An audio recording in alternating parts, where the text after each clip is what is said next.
দেখেন গরুর পূজা কিভাবে শুরু হয় পৃথিবীতে প্রথম। বনি ইসরায়েলের এক দুষ্ট লোক ছিল, নাম সামিরি। সে সবাইরে বলল তোমাদের স্বর্ণগুলো ফালাও। স্বর্ণগুলো ফেললো, বনি ইসরায়েলের স্বর্ণগুলোকে গলিয়ে গরুর বাচ্চা বানালো, গোবৎস।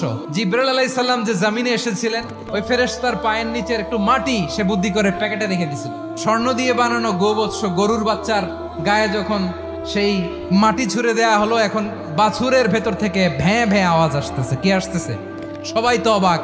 সামিরি বলে, আরে তোমরা যে 70 জন দিয়ে মুসা আলাইহিস সালাম রে পাঠাইছো ওইদিকে, এত ঘুরতেছে, আল্লাহরে খুঁজে পায় না, আল্লাহ তো এটার ভিতরে ঢুকছে। নাউজুবিল্লাহ, এটার ভিতরে সেজদা দাও। এই সেজদা দিয়ে গেল। হারুন আলাইহিস সালাম তাদেরকে বুঝালেন, শিরক করো না, আল্লাহরে ভয় করো। শুধু এতটুকুই তিনি বুঝালেন, দাওয়াতি কাজ পালন করলেন, কিন্তু প্রতিরোধ করেন নাই। এই ঘটনা থেকে শিক্ষা কি? শিক্ষা হচ্ছে আপনি শিরকের আড্ডাখানা দেখলেও বৃহৎ স্বার্থে তাওহীদের দাওয়াত দিবেন, প্রয়োজনে আপনি ঐক্য নষ্ট করবেন না। সুবহানাল্লাহ পড়বেন না?